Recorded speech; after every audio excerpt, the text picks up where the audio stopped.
চাচা, আল্লাহ তোমার মনের আশা পূরণ করুক মা।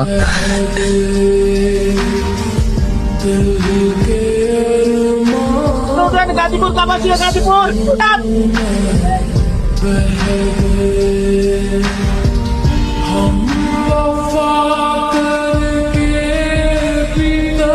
স্কুলের বেতনের টাকা আটকায় গেছে, আর চামো না, এই কথাটা গত 20 বার অন্তত তুই বলছিস জামিল।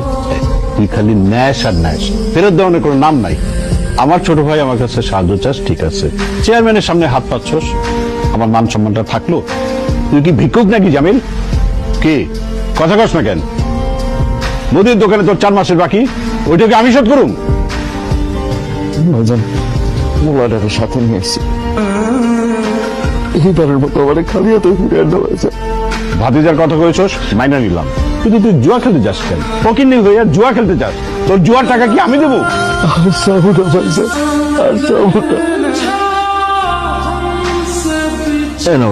শুরু করো। মন খারাপ কেন? চাচার কথায় নিজের বাপরে অন্যের সামনে হাত পাততে দেখলে মনটা খারাপ লাগে। আমার খারাপ লাগে না রে বাজান, তুই আসার আগ পর্যন্ত জীবনটা অনেক কষ্টের ছিল, কিন্তু এখন আমি যা কিছু করি আমার দিল খুশ। বাবা, তুমি জুয়া খেলো? জুয়া খেলি না রে বাজান, নিজের ভাগ্য পরীক্ষা করতে চাই। সেই ছোটবেলা থেকেই আমার কপালটা পোড়া, সেইটা পাল্টাইছে কিনা তাই দেখতে চাই। ল্যাংড়া হইয়া জন্মাইছি, হাঁটতে পারি না। তোর যখন 6 মাস, তখন তোর মা আমার কোলে দিয়া সেই তো ভাগছে। আমি সারা জীবন ঠকে গেছি রে বাজান। আমি মানুষের কাছে হাত পাতি, যেন তোর হাত পাততে না হয়। আমি মূর্খ, কিন্তু তোরে আমি সেটা হইতে দিব না। আমি সারা জীবন হাঁটতে পারি নাই, তোর জীবনে দৌড়াবি।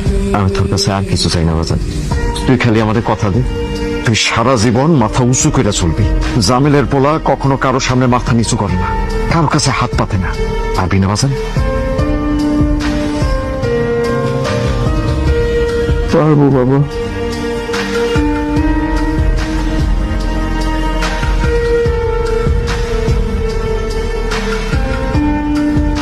মামা একটা বিড়ি দাও তো। আমি মানুষের কাছে হাত পাতি, যেন তোর হাত পাততে না হয়। ভাই চাচা, আসসালামু আলাইকুম। আসেন বসেন, আপনার সাথে বসে একটু আড্ডা দিই। চা বলছি মামা, চা 2টা দিও। চাচা, তুই গরমের ভিতরে এত কষ্ট করেন, বাড়িতে পোলাপান নাই নাকি দেখে না কেউ? কি আর কোনো দুঃখের কথা, জীবনের কোন এক অভিশাপে সন্তান একটা দিতে আল্লাহ।